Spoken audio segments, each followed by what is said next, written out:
عفرين المدينة المسالمة يلي حتى نسبة منيحة من السوريين ما كانوا سمعانين لا فيها ولا بناسها، فجأة بتصير الخبر الأول بالعالم. هالشي خلى الكثير من الباحثين والمؤرخين ينبشوا بالتاريخ ليعرفوا مين هي عفرين. قصيدة عفرين هي واحدة من نتائج هالبحث يلي هو موضوع حلقتنا لليوم. قصيدة عفرين كتبها المفكر والباحث والأديب جميل ميرج بسنة ال35، وإنما ما طلعت للإعلام غير بسنة 2018 بعدد شباط من مجلة ديلفي أدبيات. والموضوع أنه كان رئيس تحرير المجلة عم بيحط اللمسات الأخيرة على المجلة قبل الطباعة. بيتصل فيه صديق له بيقول له أنه كان عم بيعمل حلقة بحث عن جميل ميرج وصادف قصيدة له باسم عفرين، وقال أنه بيعرف جزء من القصيدة. رئيس تحرير المجلة أوزيار إلباك بيطلب منه القسم يلي بيعرفه من القصيدة، وبيتصل فورا ببنته لجميل ميرج ليسأل عن القصيدة وإذا بالفعل هي له ولا لا. وبالفعل تم التأكيد على أنه القصيدة لجميل ميرج وتم تنقيحها ونشرها على غلاف المجلة. القصيدة كتبها المفكر بعمر ال 23 سنة لما كان متواجد بالريحانية، عم بيخاطب بالقصيدة نهر عفرين يلي تسمت المدينة باسمه. ونحن ترجمنا لكم القصيدة لنقدم لكم إياها على طبق من ذهب. كنت تتحدى رياح الشتاء العاتية ويئن الشاطئ من صفعات موجك، فترتعد وتهرب من هجماتك.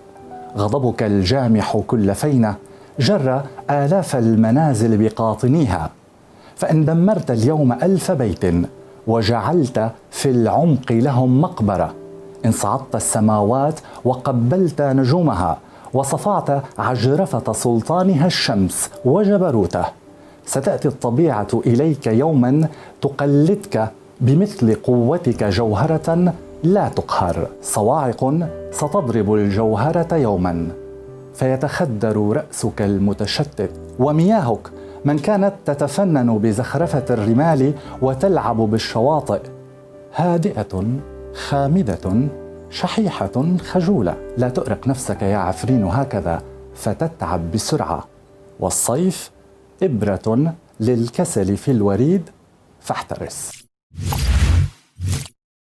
هلا بالإضافة للإسقاطات والمعاني المجازية يلي استخدمها الكاتب لوصف حالته النفسية وقتها، كمان بتعطينا القصيدة معلومات مهمة عن النهر يلي كان يفيض بفترات الشتاء وياخد معه الأخضر واليابس، هالشي يلي أجيال كتيرة ما شافوه، وكيف كمان كان سهل العمق يتحول لمقبرة للناس يلي أخذهم النهر معه. وإنما بفترات الصيف كانت المية تقل ليصل النهر لمرحلة النشفان، وهالشي بيتوافق تماما مع الشيء يلي ذكره كامل الغزي بنهر الذهب في تاريخ حلب. المفكر جميل ميرج المولود بمدينة الريحانية بسنة 1916 ما كان غريب عن المنطقة ليذكرها بشعره، لأنه فعليا الريحانية ما بتبعد عن عفرين غير 38 كيلومتر، بالإضافة أنه كان ينزل ويطلع للمنطقة وله زيارات كثيرة لعند أصدقائه بحلب. بيقول المثل يلي شافك بعين شوفه باثنين، وبظن من حق الشخص اللي كتب كلمة عن بلدنا نعرف عنه شوية معلومات. أول شيء لازم نعرف أنه جميل ميرج يعتبر من أهم المفكرين الأتراك بتاريخ تركيا الحديث. قبل حصوله على الشهادة الثانوية تم فصله من المدرسة بسبب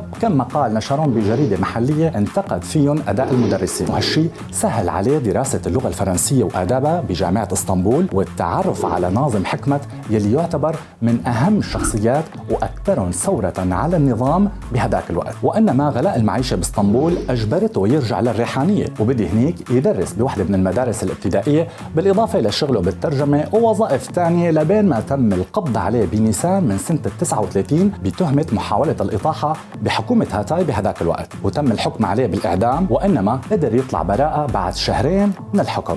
كان عم بيعاني من ضعف بالنظر من لما كان صغير، واختفت الألوان من حياته تماما بسنة 54 وهو لسه بعمر 38 سنة. هالظلام يلي صار حواليه خلوه يدور على النور يلي جواته، وعملية البحث هي نتج عنها مجموعة من أهم الكتب الفكرية والفلسفية التركية. أول كتاب ترجمه كانت رواية الفتاة ذات العيون الذهبية لبالزاك، وكمان عنده كتب مهمة مثل تاريخ الاشتراكية وعلم الاجتماع، وكتاب روعة وبؤس العاهرات المهذبات. مصاب بالشلل نتيجة نزيف بالدماغ، وإنما ما ترك الألم لبين ما خلص آخر كتابين كان عم يشتغل عليهم يلي هن الضوء يأتي من الشرق وكتاب من العمران إلى الحضارة. 13 حزيران من سنة 87 غاب عن العالم لتحمل اسمه الشوارع والحارات وحتى الكثير من المدارس التركية.